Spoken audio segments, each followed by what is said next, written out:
जब तुम किसी गरीब की मदद नहीं कर सकते तो तुम्हें उनको इस तरह परेशान करने का कोई अधिकार नहीं है। क्या इन लोगों को जीने का अधिकार नहीं है? तू होती कौन है हमसे जुबान लड़ाने वाली? अगर ज्यादा बकबक करेगी तो यहीं उठा के पटक दूंगा। कोई बचाने भी नहीं आएगा। देखती हूं तू कैसे मेरे सामने गरीबों को परेशान करेगा। मैं तेरी सारी अकड़ निकाल दूंगी। तो फिर देख इसका अंजाम। क्या करती हूं मैं? शायद तू अभी मुझे जानता नहीं है कि मैं कौन हूं। क्या हुआ जब आईपीएस मैडम सादे कपड़ों में भूखे बेघरों को खाना खिला रही थी? फिर पुलिस वाले ने पकड़कर मार दिया थप्पड़। इसके बाद जो हुआ जानकर आपके होश उड़ जाएंगे। हिमाचल प्रदेश के ज्वालापुर की तंग संकरी गलियों में उस रात सन्नाटा छाया था।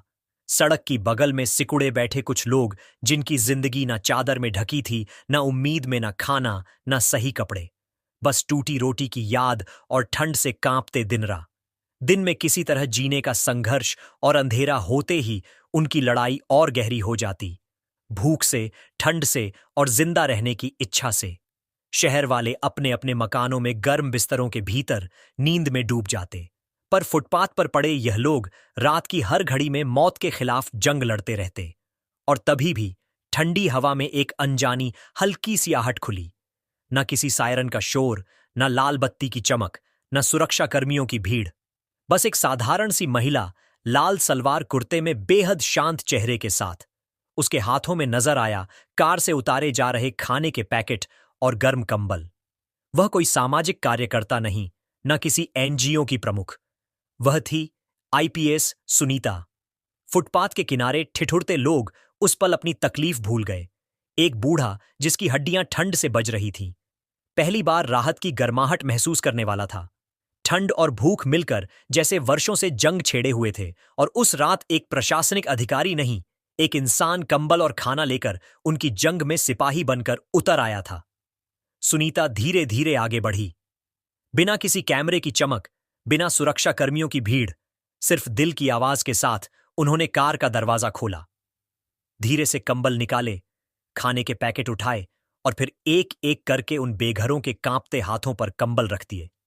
ठीक वैसे जैसे कोई मां अपने बच्चे को ओढ़ाती है, सिर्फ शरीर की ठंड से नहीं, जीवन की तकलीफों से बचाने के लिए। उस रात वह कंबल कपड़ा नहीं थे, इज्जत थे, राहत थे और एक अनकही दुआ की गर्माहट थी। वहां बैठे लोगों की आंखों में आश्चर्य तैरने लगा।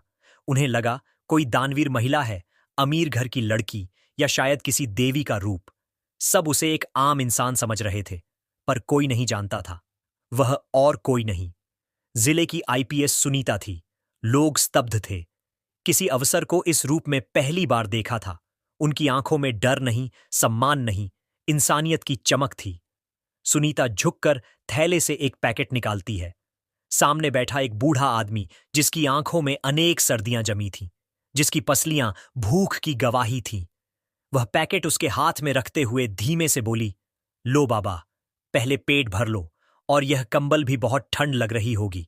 पता नहीं पिछली बार कब ढंग से खाया होगा, है ना?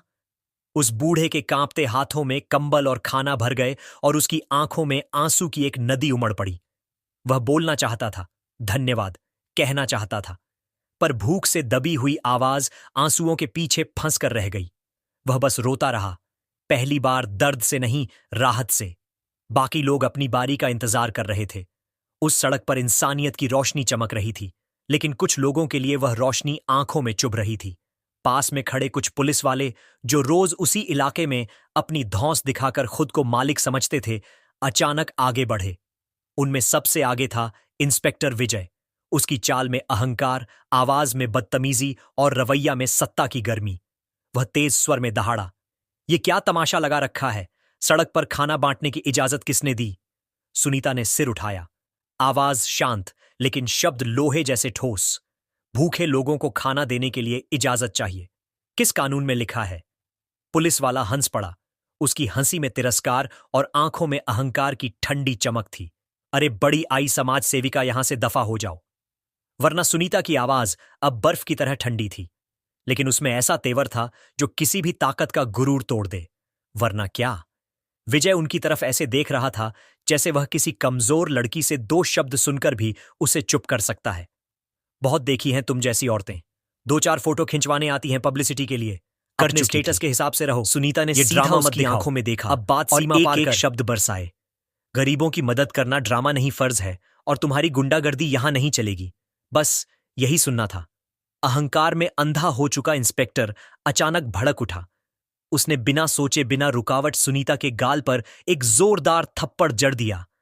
उसे एक आवाज ने सड़क की धड़कन रोक दी। चारों ओर सन्नाटा छा गया। कंबल पकड़े बूढ़े के हाथ कांप गए। राहगीरों की आंखें अविश्वास में फैल गईं। सुनीता के चेहरे पर थप्पड़ का निशान उभर आया था।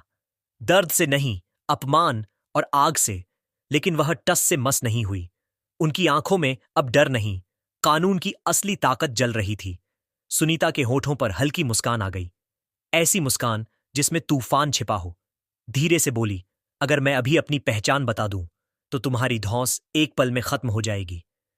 लेकिन मैं देखना चाहती हूं आम गरीबों के साथ तुम कैसा व्यवहार करते हो। ये नाटक अभी और आगे बढ़ने दो। उनकी आंखों में चुनौती थी और पुलिस वालों के जीवन का सबसे बड़ा पछतावा अब शुरू होने वाला था। असली तूफान अब भी बाकी था। उन्होंने विरोध नहीं किया। पुलिस वालों ने उन्हें जबरदस्ती हथकड़ी लगा दी, लेकिन अब सड़क पर खड़े लोग चुप नहीं थे। किसी ने मोबाइल निकालकर वीडियो बनाना शुरू कर दिया। किसी ने नारे लगाने शुरू कर दिए, अन्याय नहीं सहेंगे, गरीबों का हक छीना तो लड़ेंगे। भीड़ बढ़ने लगी। लोग भड़क चुके थे। किसी को नहीं पता था कि यह कोई आम औरत नहीं बल्कि इसी जिले की आईपीएस है। पुलिस वालों को भी अंदाजा नहीं था कि वे किस तूफान से टकराने जा रहे हैं। उन्हें लगा कि वे हमेशा की तरह एक और आम औरत को धक्का दे रहे हैं, लेकिन वे यह भूल चुके थे कि जहां इंसानियत पर वार होता है, वहां एक औरत चिंगारी नहीं आग बनकर खड़ी होती है। भीड़ से घिरी उस गली में जैसे ही पुलिस वालों ने उन्हें धक्का दिया, लोगों ने मोबाइल उठाए और रिकॉर्ड करते हुए सोशल मीडिया पर डालना शुरू कर दिया। किसी ने लिखा, 27 साल की लड़की बेघरों को खाना खिला रही थी और पुलिस वालों ने उसे मारा। किसी ने कहा, यह लड़की किसी एनजीओ से लगती है और शायद किसी बड़े घर की भी है। त्राही मच गई। यूट्यूब, फेसबुक, इंस्टाग्राम, हर जगह वीडियो वायरल। लोग चीखने लगे, गुस्सा उफान मारने लगा। तभी विजय गरज कर बोला, ले चलो इसे थाने और यहां का इंटरनेट बंद करो। पर अब लोग चुप नहीं थे। हवा बदल चुकी थी।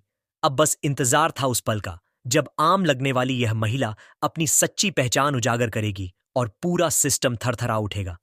हवलदार आगे बढ़ा, चलो अब थाने में बात करेंगे। बहुत हो गई समाज सेवा। भीड़ सन्न हो गई।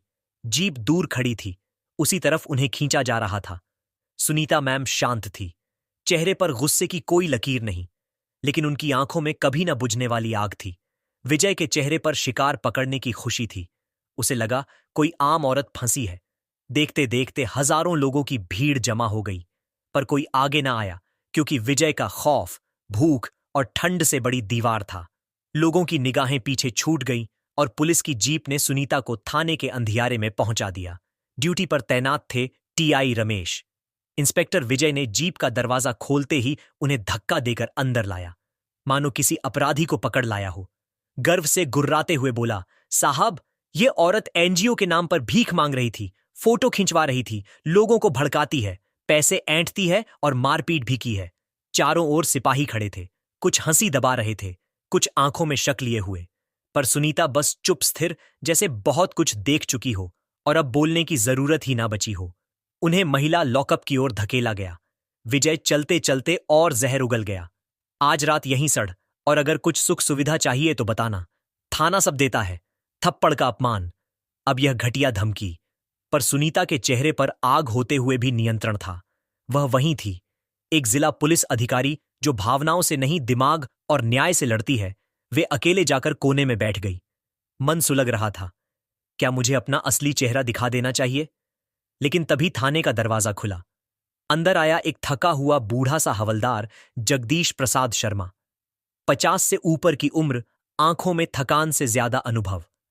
वह अंदर आया और तुरंत सबकी बेचैनी देखे बिना उसकी नजर सीधे सुनीता पर टिक गई, जैसे किसी भूले चेहरे को अचानक पहचान लिया हो। वह 2 बार देखने लगा, फिर होठ कांपे, सांस तेज हो गई। अचानक वह उस सिपाही का कॉलर पकड़ बैठा जो सुनीता के पास खड़ा था। उसकी आवाज फुसफुसाहट थी, लेकिन थाने की हर दीवार से टकराकर गूंज उठी। पागल हो गए हो? ये आईपीएस मैडम है। क्षण भर में पूरा थाना जम गया।